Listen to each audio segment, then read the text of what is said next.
પછી સ્વાગત છે। ભારત માતા કી જય, ભારત માતા કી જય, લડેંગે લડેંગે। અત્યારે આ મંચ પર પધારેલા કોંગ્રેસના વરિષ્ઠ પ્રદેશના નેતા એવા શક્તિસિંહ બાપુ તેમજ ઈશુદાન ગઢવી સાહેબ તેમજ ઉમેદવાર પ્રભાબેન તેમજ આ મંચ ઉપર તમામ મહારથીઓના નામ લેવા જાય સુધી 15 મિનિટ લાગે એવું છે અને એમનો પણ આપણે આભાર માનીએ છીએ અને મહારથીઓનો આભાર માનીએ છીએ અને સાથે સાથે અહીંયા ઉપસ્થિત એવા યુવાઓ યોદ્ધાઓ આમ આદમી પાર્ટીના ક્રાંતિકારી યોદ્ધાઓ તેમજ કોંગ્રેસના આગેવાનો દરેકનો આ દેવગઢ બારિયામાં આ મોટી જનસભા તમે એમાં હાજરી આપી એ બદલ આપ સૌનો હું દિલથી હૃદયથી ખૂબ ખૂબ આભાર માનું છું। આજે આપણે જે કામ માટે ભેગા થયા છે એ કામ શું છે? લોકસભાની ચૂંટણી આવી છે, દેશની ચૂંટણી આવી છે અને આ દેશની ચૂંટણીમાં આપણે ભાગ લઈ રહ્યા છીએ ત્યારે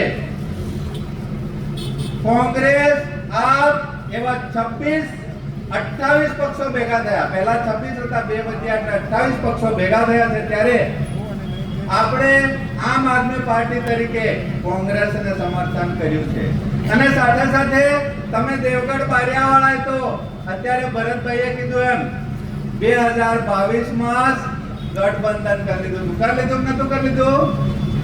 કોંગ્રેસનો ઉમેદવાર તમે નતો રાખ્યો તો આ બારિયાવાળા જે યુવાનો ભાઈઓ વડીલો આયા છે તો આપનો ખૂબ ખૂબ આભાર માનું છું અને આપણે વાત કરીએ તો આ ભાજપના નેતાઓ એમાં ગુજરાતમાં 30 વર્ષથી શાસન કરે છે અને દેશમાં 10 વર્ષથી શાસન કરે છે એમાં ભાજપ વાળા મુખ્ય ચહેરો મોદીનો લઈને ફરે છે।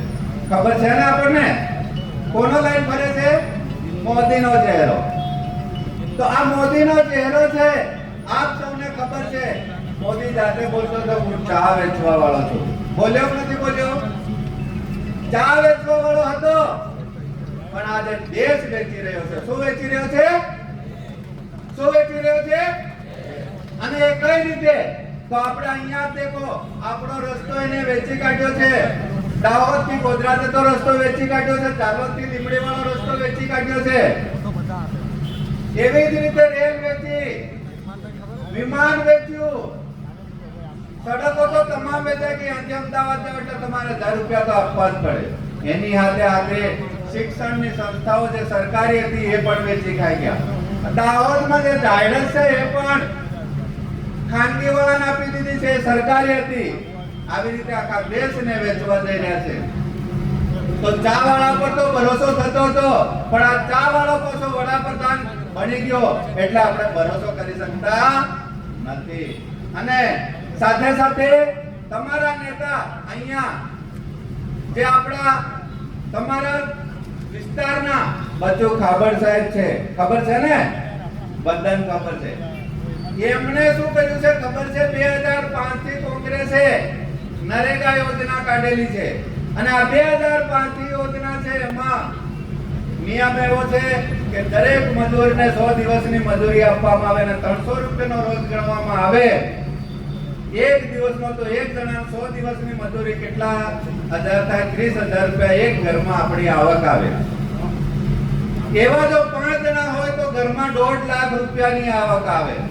કોના ઘરમાં 1.5 લાખ રૂપિયા આયા? કોઈને ત્યાં મજૂરી આવી? મજૂરી આવી પાછળ વાળા ભાઈઓ? કોઈ ત્યાં આવી નથી। તો 2005 થી આ સુધી ચાલે, હજી ચાલે, હમણાં પણ રસ્તાએ ખાઈ ગયા છે, આગળ વાત કરે તો 2005 થી આજ સુધી જે આપણને રોજી રોટી મળવી જોઈએ તે ક્યાં ગઈ? એ ક્યાં ગઈ છે?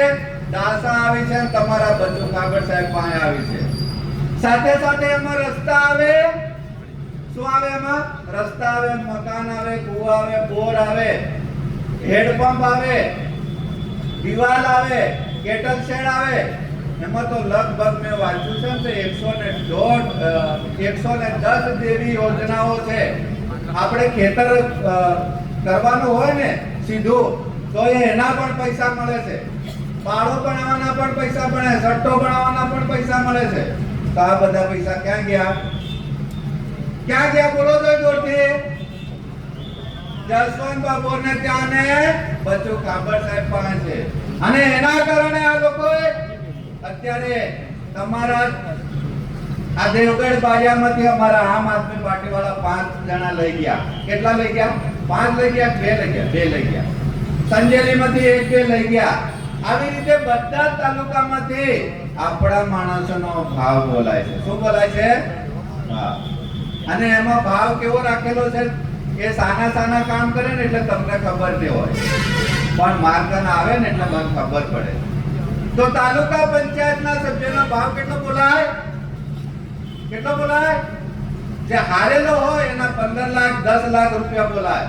જિલ્લા પંચાયતનો સભ્ય હારેલો હોય એના 50 લાખ રૂપિયા બોલાય. અને અમારા જવાન ભરતભાઈ જવાનો ભાવ કેટલો બોલાય? કેટલો બોલાય? 10 કરોડ. કેટલો બોલાય? અને 10 કરોડ બોલાય ત્યારે આપણને દવાખાનો દેખાય. આ 10 કરોડ મારી જીવાન મળે શું થાય? ઘેર હોઈ જાય કે નહીં હોઈ જાય?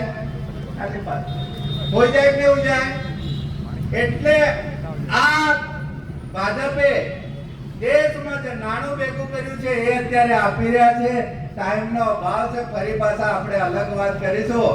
પણ આ જે માણસોને ખરીદી રહ્યા છે ને એના કારણે આપણને પરિસ્થિતિ આપણી એવી થઈ છે કે આપણને ગરીબ કરતા જાય છે. આપણા માણસોને કપડા લાવવાના પૈસા નથી ને એ લોકો જે ભાજપના સરપંચો છે, તાલુકા પંચાયત સભ્યો છે, જિલ્લા પંચાયત સભ્યો છે, તેઓ એક વર્ષમાં 2 ગાડી બદલે. કેટલી ગાડી બદલે?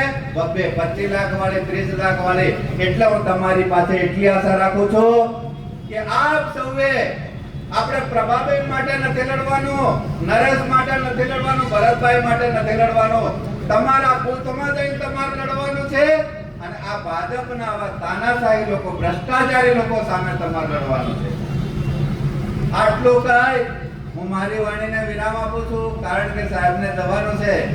તો આપણે નારા બોલીશું અને નારા બોલીને મારી વાણીને વિરામ આપું છું. ભારત માતા કી, ભારત માતા કી, લડેંગે લડેંગે. એક નારો બીજો મારો સ્પેશિયલ છે. હા ને તમારે બોલવાનું. ચોર છે ભાઈ, ચોર છે તો તમારે ભાજપ સરકાર ચોર. ચોર છે ભાઈ, ચોર છે. ચોરથી પાછળ કહેવા જાવ છે. ચોર છે ભાઈ, ચોર છે. ચોર છે ભાઈ, ચોર છે. આપ સૌને ધન્યવાદ. નમસ્કાર.